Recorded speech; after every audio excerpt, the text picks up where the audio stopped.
ஒரு வார்த்தை சொல்லும் கர்த்தாவே, என் வாழ்க்கையெல்லாம் செழிப்பாகுமே. ஒரு வார்த்தை சொல்லும் கர்த்தாவே, என் வாழ்க்கையெல்லாம் செழிப்பாகுமே.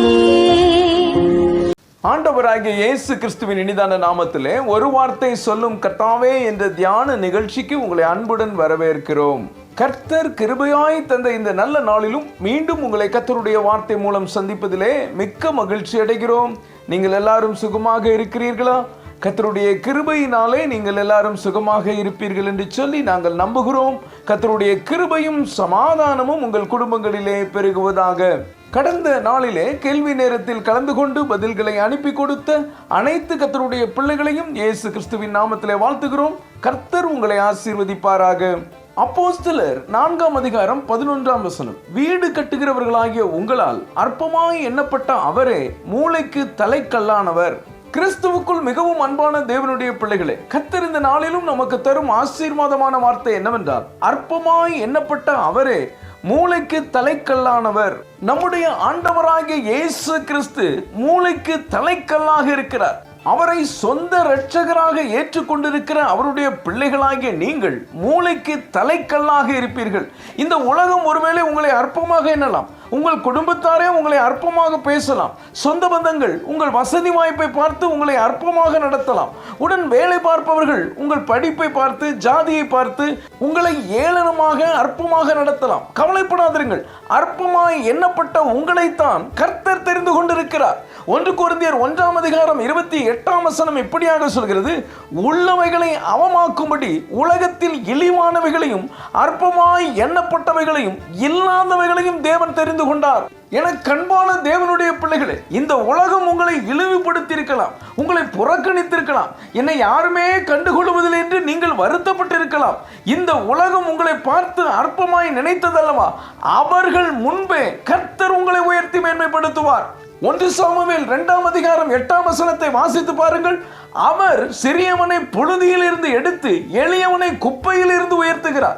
அவர்களை பிரபுக்களோடு உட்காரவும் மகிமையுள்ள சிங்காசனத்தை சுதந்தரிக்கவும் பண்ணுகிறார். ஆம் கர்த்தருடைய பிள்ளைகளே, அவர் உங்களை நிச்சயம் உயர்த்தி மேன்மைப்படுத்துவார். நீங்கள் இப்பொழுது இருக்கிற இந்த நிலைமை மாறும். நீங்கள் இல்லாமல் இனி எதுவும் நடக்காது என்ற நிலைமை வரும். நீங்களே மூளைக்கு தலைக்கல்லாக இருப்பீர்கள். ஆதியாகமம் 29ஆம் அதிகாரம் 31ஆம் வசனத்தை நாம் வாசிப்போம். லேயாள் அற்பமாய் எண்ணப்பட்டாள் என்று கர்த்தர் கண்டு அவள் கற்பம் தரிக்கும்படி செய்தார். ராகேலோ மலடியாய் இருந்தாள். இங்கே லேயாள் அவளுடைய குடும்பத்தாரால் அற்பமாய் எண்ணப்படுகிறார். இதை பார்த்து கொண்டு கர்த்தர் சும்மா இருப்பாரா என்ன? அவளுடைய சிறுமையை கர்த்தர் கண்ணோக்கி பார்த்தார். அவள் கற்பம் தரிக்கும்படி செய்தார். அவளை ஆசீர்வதித்தார். என கண்பான தேவனுடைய பிள்ளைகளே, நீங்கள் எங்கே அற்பமாய் எண்ணப்படுகிறீர்களோ அங்கேயே கர்த்தர் உங்களை உயர்த்துவார். எல்லாரும் ஆச்சரியப்படும்படி கர்த்தர் உங்களை உயர்த்தி வைப்பார். அதே நேரத்தில் நீங்களும் யாரையும் அற்பமாக எண்ணிவிடக் கூடாது. ஆதியாகமம் 16ஆம் அதிகாரம் 4ஆம் வசனத்தை நாம் வாசிப்போம். அவன் ஆகாரோடே சேர்ந்தபோது அவள் கற்பம் தரித்தாள்.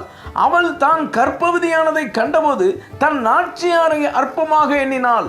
இங்கே அடிமையாக வந்த ஆகாருக்கு ஒரு நல்ல வாழ்க்கை கிடைக்கிறது. அவள் கற்பவதியானதை நினைத்து பிள்ளை இல்லாத தன்னுடைய நாச்சியார் சாராளை அற்பமாக நினைக்கிறார். சாராள் மிகவும் வேதனைப்படுகிறார். அவளுடைய வேதனையை கர்த்தர் காண்கிறார். சாராளுக்கு ஈசாக்கை ஆசீர்வாதமாக கொடுக்கிறார். என கண்பான தேவனுடைய பிள்ளைகளே, நீங்களும் நானும் ஆகாரை போல நடந்து கொள்ளக்கூடாது.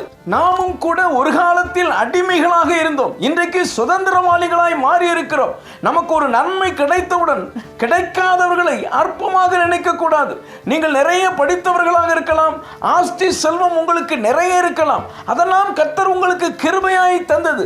அதை மறந்து மற்றவர்களை அற்பமாக எண்ணாதீர்கள். அற்பமாய் எண்ணப்பட்டவர்கள் தான் மூளைக்கு தலைக்கல். கர்த்தர் இன்றைக்கு உங்களை மூளைக்கு தலைக்கல்லாக வைப்பார். ஜெபிப்போம். அன்பின் பரலோக பிதாவே, இந்த நல்ல நேரத்துக்காய் நன்றியோடு துதிக்கிறோம், ஸ்தோத்திரிக்கிறோம். அற்பமாய் எண்ணப்பட்ட அவரே மூளைக்கு தலைக்கல்லானவர் என்ற வார்த்தையின் மூலமாய் நீர் எங்களோடு பேசினதற்காக நன்றி தகப்பனே. இந்த வார்த்தைகளை கேட்டுக்கொண்டிருக்கிற பிள்ளைகளை மூளைக்கு தலைக்கல்லாக நீர் வைக்கிறதற்காக ஸ்தோத்திரம். அற்பமாய் எண்ணப்பட்ட உடைய பிள்ளைகளை நீர் ஆசீர்வதித்து மேன்மைப்படுத்துகிறதற்காக ஸ்தோத்திரம். இயேசுவின் மூலம் ஜெபிக்கிறோம் நல்ல பிதாவே, ஆமென், ஆமென். இன்றைய கேள்வி, தன் நாச்சியாரை அற்பமாக எண்ணினது யார்?